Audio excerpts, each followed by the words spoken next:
ধার্মিক বেঙ্গলি চ্যানেলে আপনাদের সকলকে স্বাগতম। নমস্কার। হরে কৃষ্ণ বন্ধুরা, আপনারা সবাই কেমন আছেন? আশা করব ভগবানের কৃপায় আপনারা সকলে ভালো আছেন। আজকে আমি আপনাদের গৌতম বুদ্ধের জীবন কাহিনী নিয়ে চর্চা করব। ভগবান বুদ্ধদেব খ্রিস্টপূর্ব ষষ্ঠ শতাব্দীর মধ্যভাগে অর্থাৎ যীশুখ্রিস্টের জন্মের 600 বছর আগে হিমালয়ের পাদদেশে কপিলাবস্ত নগরে শাক্য বংশের এক অভিজাত পরিবার গৌতম বা সিদ্ধার্থের জন্ম হয়।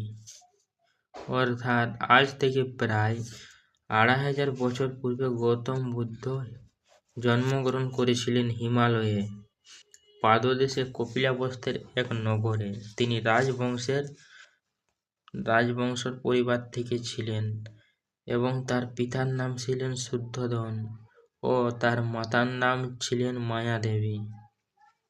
শৈশবকাল থেকেই সিদ্ধার্থের মন ছিল সংবেদনশীল, অর্থাৎ সকল জীবের ওপর তার করুণা ছিল। জরা মরণজনিত মানুষের দুঃখ কষ্ট তাকে এতই ব্যথিত করে যে পরিবারের অতুল ঐশ্বর্য ও ভোগ বিলাসে তিনি তৃপ্ত থাকতে পারেন না। কিভাবে মানুষের দুঃখ রূপ নিরাময় সম্ভব, সিদ্ধার্থ সেই উপায় অনুসন্ধান করেন। তিনি একদা কপিলাবস্তর রাজপথ দিয়ে যাচ্ছিলেন। রাজপথের সামনে শান্তশ্রী সাম্যকান্তি এক সন্ন্যাসীর তিনি দর্শন করেন। তিনি উপলব্ধি করেন যে সন্ন্যাসী দুঃখ মুক্তি। অবশেষে 29 বৎসর বয়সে তিনি সুন্দরী যুবতী স্ত্রী যশোধরা ও দিব্যকান্তি শিশুপুত্র রাহুলের আকর্ষণ আগ্রহ করে সংসার ত্যাগপূর্বক সন্ন্যাস গ্রহণ করেন।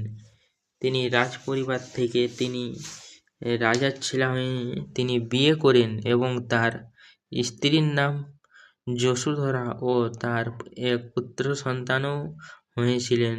তার পুত্র সন্তানের নাম রাহুল। তিনি ভগবান বুদ্ধদেব সংসার ত্যাগ করেন এবং তিনি সন্ন্যাস গ্রহণ করেন। উচ্চ সাধনের মাধ্যমে সত্যোপলব্ধি সম্ভব। তৎকালীন এই বিশ্বাস অনুসারে সিদ্ধার্থ প্রথমে কঠোর উচ্চ সাধনের পথ অবলম্বন করেন, কিন্তু এই পথে সত্যের উপলব্ধি না হওয়ায় তিনি মধ্যপন্থা ভোগ বিলাস ও উচ্চ সাধনের মধ্যবর্তী পন্থা অবলম্বন করে দুঃখ মুক্তির পথ অনুসন্ধান করেন। মগধের অন্তর্গত গয়া নগরে এক অশোক বৃক্ষের পরবর্তীকালে সেটি এখন বোধিবৃক্ষ নামে পরিচিত।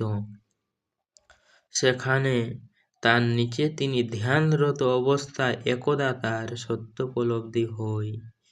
সিদ্ধার্থ দুঃখ রহস্য উদ্ঘাটন করেন। সত্যের জ্ঞান অর্থাৎ বোধি জ্ঞান লাভ করার পর গৌতম বা সিদ্ধার্থ নামে তিনি খ্যাত হন।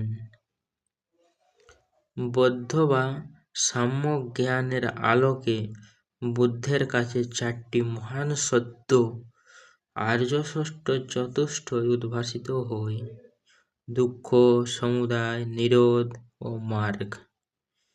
এই 4টি সত্য থেকে তিনি দুঃখের নিরোধ মার্গ কিভাবে সম্ভব সেটাকে অতিক্রম করার পথ দেখিয়েছেন। সত্যজ্ঞান লাভ করে মানব দর্দি বুদ্ধ নির্জন অরণ্য অথবা পাহাড় পর্বতে আত্মসমাহিত হয়ে জীবন অতিবাহিত করার পরিবর্তে লোকালয়ে প্রত্যাবর্তন করেন এবং মানুষের দুঃখ মোচনের জন্য জীবন উৎসর্গ করেন। জীবের দুঃখ মুক্তির জন্য দেশের নানা স্থান পর্যবেক্ষণ করেন। তিনি তার বোধিলব্ধ আর্য সত্য প্রচার করেন। এইভাবে হিংসা, প্রেম ও করুণার বাণী প্রচার করেন। ৮০ বৎসর বয়সে কাশীনগরের বুদ্ধদেব দেহত্যাগ, বৌদ্ধ ভাষায় তিনি নির্বাণ লাভ করেন, অর্থাৎ তিনি মোক্ষ লাভ করেন।